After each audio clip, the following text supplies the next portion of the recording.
No, if somebody was in my ear, I don't think it would have, because I went back and watched it. I got why people were thinking that, but I had a moment of hesitation. WWE, I come in as a guest, and they tell me, we want you to give your opinion. We don't want a WWE announcer on this panel. We have announcers. We could put, they're super talented. We can put them on the panel. We want you to go in there and give your opinion. And I just felt like I was sliding along with this sort of, yeah, we're selling this pay-per-view, we're selling this pay-per-view, and I got to a point where it was like, okay, here's my opinion. You want an opinion. Let me stop for a second. This is my opinion.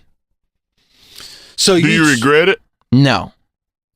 Not right now. I mean, we'll see what the future holds, but I don't know. I'm glad that I gave an opinion. I think whether you agree or disagree with it, it's good to have opinions out there. Well, I don't think there's anything that can happen from here on out that is going to change what your opinion was at that time. If Bianca Belair 2 years from now becomes a champion or has become a major superstar on the main roster, that doesn't change what your opinion was, because your opinion had nothing to do with the future of Bianca Belair. Your opinion was that she did not deserve to be on Phoenix Takeover. Yeah, and I said that she's a great athlete. She'll be champion one day, but we all knew that it wasn't going to happen at TakeOver. And that's what I stand by, that everybody watching TakeOver, you look at the women's title matches, you could look at any match on TakeOver, and the whole point of TakeOver is, I think I know where this is going to go, but I'm not sure. There's only 5 of these a year.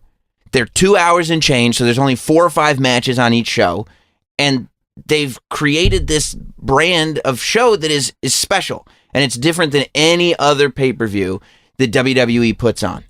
And the reason for that is every single match counts. In every single match, there's something to see. And I stand by the fact that nobody going into that match realistically thought that Bianca Belair was going to come out the NXT Women's Champion. And that is why I didn't think it should have been on TakeOver.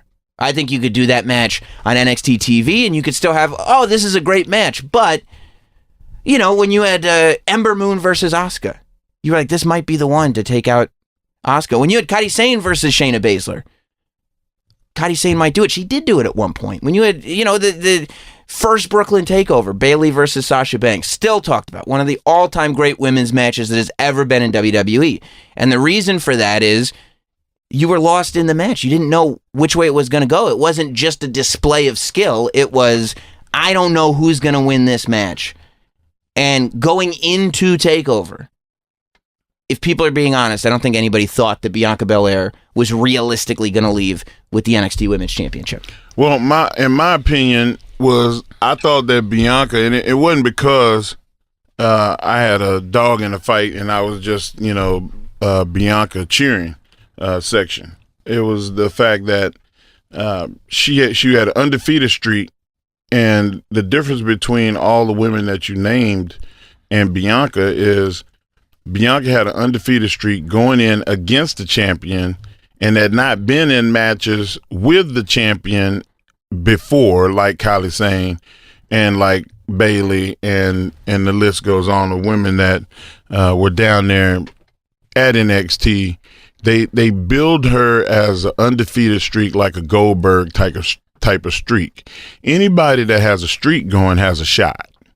And once they got about 10 minutes into that match, if you had saw that match before, you would be like, you wouldn't have that opinion. You would be like, there's very possibility that Bianca could win this match because of the match that she had before, but that she never had an opportunity. Mm-hmm. And opportunity and exposure are the two things that are the greatest indicators of where you're going to be. And that was her first time. So there wasn't a lot of, reference before, but I think that she proved it in that match that she belonged, because that was the thing that I felt like you owed her an apology on, is you said that she's not ready, she doesn't belong.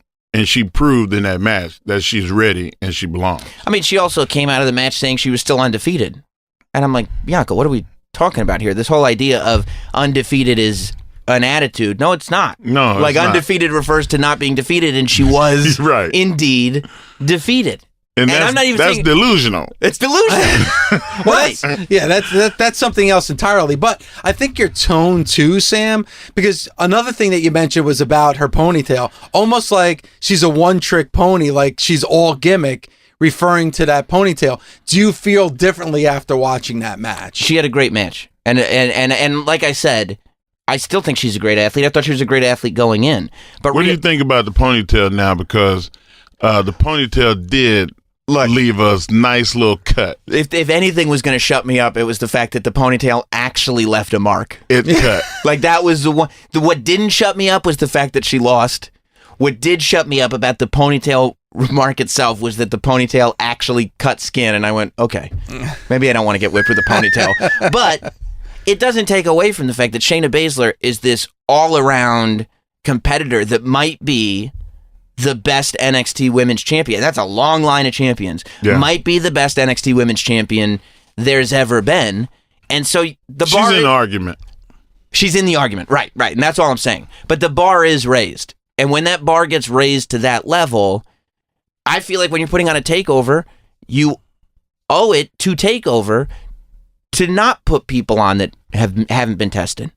That you put people on that we have experiences where we can go, yeah, she might realistically, I could see her as NXT Women's Champion tonight. Not in the future, tonight.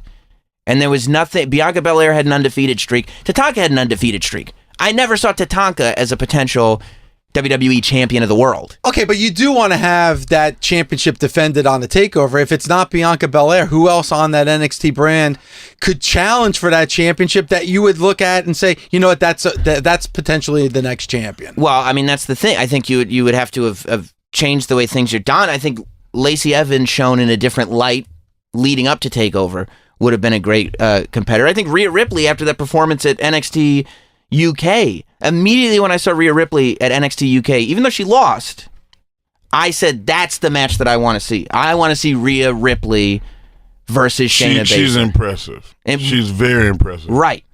And that's where I was like, when I saw her, I said, finally, I'm looking at somebody who I could realistically see potentially beating Shayna Baszler. So we can agree to disagree that all day long. My thing is I saw so many tweets and Instagram posts. Man, what a sex is. I think that was racist and stuff like that. And I just was offended when I saw that because I know you and right. I know that that's not you. And I understood your intentions from the thing. And I felt like, you know what? We should really touch on that because you got to have some evidence that this person, when you start being slanderous and throwing out, this guy's a racist, this guy's a sexist, because it could affect his professional career. And I didn't want that. Right. I appreciate you saying that too. But I still disagree with you. Right. And it's possible, and there's nothing wrong with that. Right. And when you're in sports talk and you're in entertainment, you actually have to have disagreements because if everybody was on the same page, people would just turn the damn channel. And I guarantee you, more people are going to tune into the next NXT Takeover pre-show because of that. Because let's face it, Sam, and it may be difficult for you to answer this, but a lot of these pre-shows that we see, it's really dry. It almost sounds scripted. You're not getting a lot of hard-hitting opinions. I think a lot of people were taken back and a lot of people were shocked because you did get that. No, listen, Sam, if you said that here on Busted Open, that's part of what Busted Open is. But when you see it in that environment, people aren't used to hearing that. Yeah, and I mean a lot of people were definitely taken back, not just on Twitter, but people that are close to you like, Sam, what's wrong with you? Yeah, and you know, there were plenty of conversations about people not being aware of the way, as much as they wanted my opinions, the way certain opinions would be phrased. Mm-hmm. You know, it wasn't the most friendly way to phrase things, so we'll see. It did sound like you had a little venom behind it. Well, I mean, I love takeovers. You know, and it wasn't, the venom isn't directed towards Bianca. It was the takeover. The takeover itself. I love this, and I want to see the best this that I want to see. And I don't think, in my opinion, that Bianca is the one that's going to give that. Correct. Takeover has been put on this pedestal that is so high that it becomes this thing where you have to follow it, and you have to follow it, and you have to follow it. And as a fan, in that moment, I was like, this match isn't following it. And when we're talking about like, oh, we got this going on and that going on, it's like we know what's happening here. Bianca Belair maybe one day, but not today. And when you go in knowing that, regardless of how you're phrasing anything, there is kind of this thing where you're like, I'm not to invest it. Right. And Takeover is the one show 5 times a year where people can look, for the most part, at just about every match and go, yeah, I think, but I don't know. Like, it's not a foregone conclusion where this is going to go. You know, I'm a storytelling guy. After the match was over and you saw the 3 times at the end where Bianca almost turned the tide, did you go, wow, she's going to be really good now? I mean, I always thought she was going to be really good. But I didn't sit there and go, oh, I guess I was wrong, because I wasn't wrong. She lost. And that was my it. Like, I knew she was going to lose, and then she lost. So, you know, I don't know what in my line of statement I would take back. You know, I said, I'm not excited about this because I know she's going to lose. And then she lost. You know, I said she's a great athlete, and I would like to see this match on an episode of NXT TV because I think she'd be good. And she was good. So in my mind, everything that I said was right on the money. You know, I scroll down a little bit, or I, talk to other people that might have been in Phoenix, and not everything was right on the money. But in my mind, the things that I said line up. As soon as it came out of your mouth, did you think there was going to be a backlash? Did you think you were going to get people to start talking? I didn't. I mean, I knew that it would get a response. I didn't sit there going like, okay, this is going to get the world talking, because, it's not about me. It's about the wrestlers, right? But I did know that certainly people would go, I didn't see that coming, because I didn't see it coming. You know what I mean? Yeah. Like I like when I got done, I was like, whoa. What did I just do? Yeah. Uh-oh. And then there were a couple people going, did you just do? So that was a sentiment that carried over throughout the weekend. But yeah. Do you feel comfortable now, especially now when you're back on that panel the next time you're on that panel, that, hey, you know what, when you have a strong opinion like you did about Bianca Belair, that you can express that? Or is it the other way? After doing what you did, do you feel like you have to tone it down the next time? Well, I don't know for sure when I'll be back on the panel. That's a good question. So, that's no, I think you'll be back on the panel soon. Well, I honestly think it would be a mistake if you weren't. It created a stir, and anytime you create a stir, it's good for TV. Well, hopefully everybody feels the way you feel, because obviously I like doing it. But yeah, I mean, I think I want to be on the next panel so I can have some checks and balances with you. Yeah, I think there are probably a lot of people that feel that after. A lot of people want to be like, no, I want to be there so I can say something back. Right. Yeah, I mean, I guess I'll have to tell you if I were to get there again. In my head, I'm sitting here going, I don't see how I could just go 100% by the book, because people would be like, there are people who, after what, didn't even really pay any attention to me before this panel, right? Like, this panel exposed me to people who might not even watch the panel. True. So, and probably people walking around in the locker room and walking in the hallways that never gave you a second look about, oh, he works on the panel. He's yeah. But I'm sure that there was some people that was like, man, that's the dude that's. Is that the guy? I kept to myself. Yeah, that was a find a comfortable seat and stay put for the rest of the show type of night. But yeah, I mean, I don't, I would have to, I guess, gauge the response. But I'm there to give my opinion. I'm not one of these broadcastery guys. I don't have a great voice. My words get muffled up. I look ridiculous. But you know what, though? I'm I here like to give an opinion. Because, and we'll get into this a little bit, too. Like when Ronda Rousey had her promo a couple weeks ago, I loved it because it was emotional, but people were critical of it because she fumbled her words a little bit. But I like the fact that you're getting true emotion. Right. That's when you're getting true emotion. So when I saw that from you, Sam, that you did kind of fumble your words, I like that because then I know, hey, this is real. People took it like, all right, maybe somebody's in his ear and talking to his ear.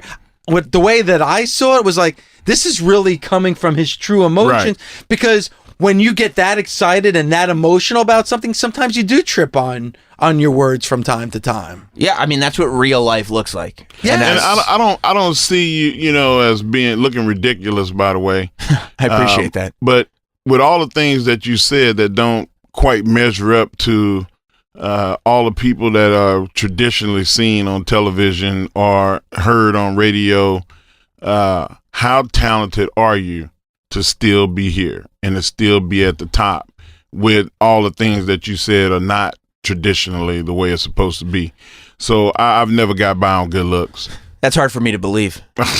Yeah, I have a mirror, bro. Like I got by on talent and work ethic, and that's the same. That's what I see out of you, and I know you outside of Sirius, and we're both fans and have mutual friends, and I just wanted you to come across as a broadcaster, news guy, and not as what people were saying on social media, because we both know that people hide behind the cameras, hide behind the microphones, and hide behind the social medias. So, all the trollers, Sam is good. All right. He's good. I don't think there was ever a question about that. I remember Jim Ross. To us. Well, to us, I think to everybody now, because just to answer what you just said, Sam, I remember Jim Ross taking me aside once, and I was telling him about Busted Open, I can't believe I got this show. This is unbelievable. And he said to me, yeah, you've been on so long, at some point you got to admit to yourself that you're probably pretty good at this. So, and that's the same thing with you, Sam. And you know what? And Mark and I obviously had different opinions about what you said about Bianca Belair. Mark was upset because he felt a different way. For me, it wasn't so much about what you said, it's how you said it. And I was like, yes. And here's why.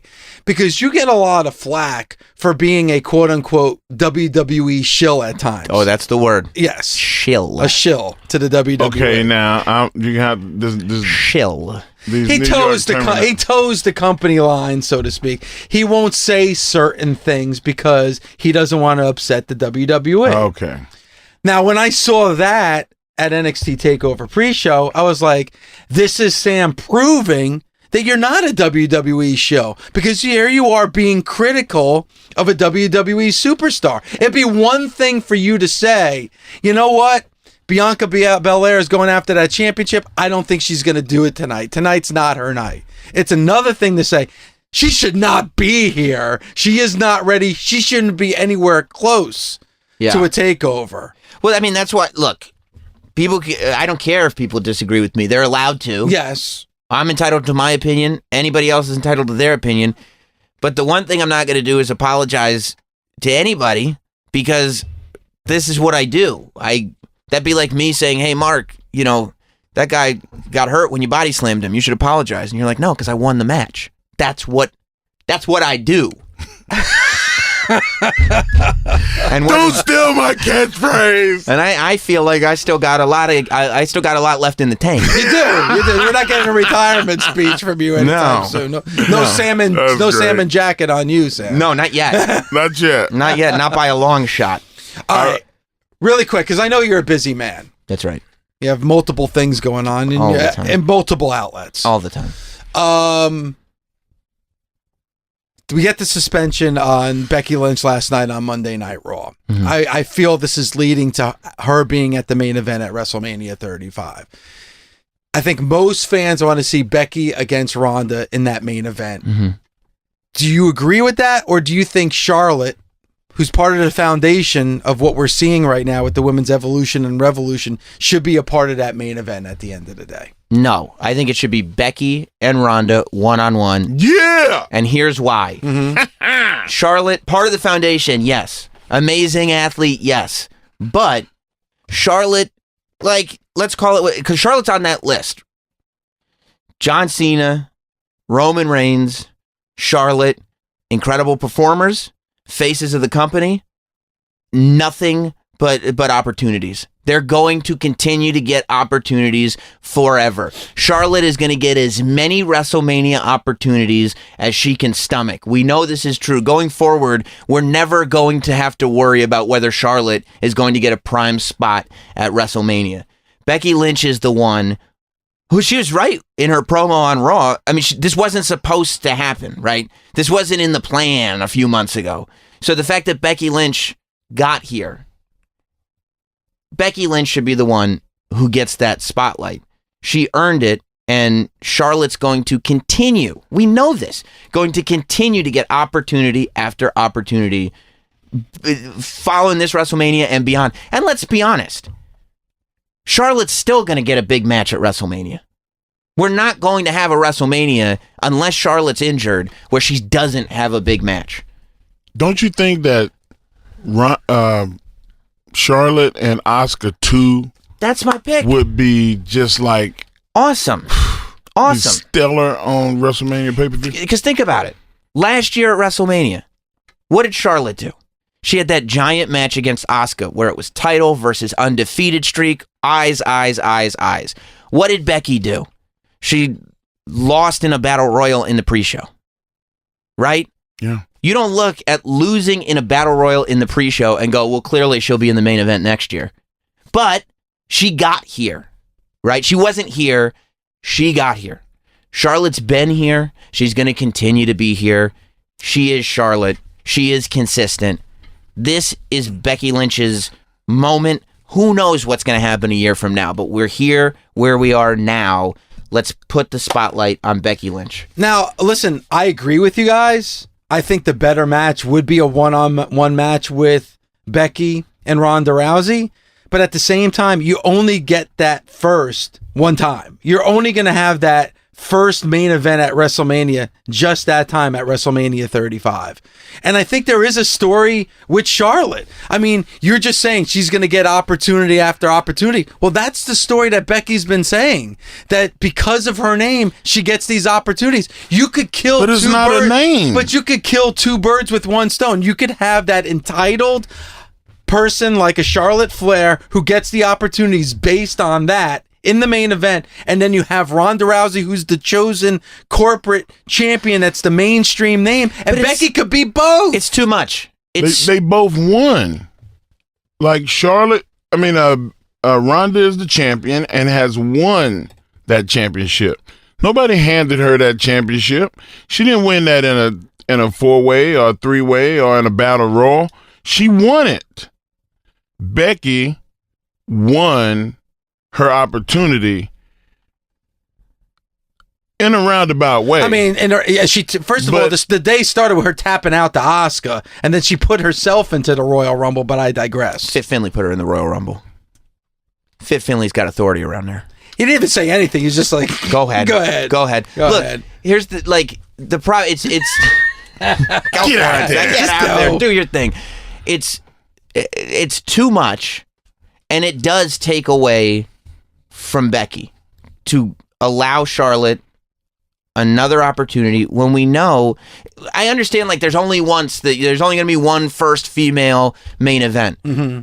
Yeah, but that doesn't mean it's going to be the best female main event. If you come at Hell in a Cell next year and you can put on a women's match that's better than Charlotte versus Sasha Banks was, not to take anything away from that match, but if you do a women's Hell in a Cell match that's better than Charlotte versus Sasha Banks, that's the one that's going to be talked about. People are going to talk about better. Yeah. Always wins. The reason we talk about the first Hell in a Cell match between Shawn Michaels and Hell in a Cell but the reason we talk about that first one was because it's arguably the best Hell in a Cell match. The Undertaker Shawn Michaels match is a classic match, and that's why that one gets talked about. First is a little thing for the history book, but best is what gets talked about. Legacy is built on best, not built on first.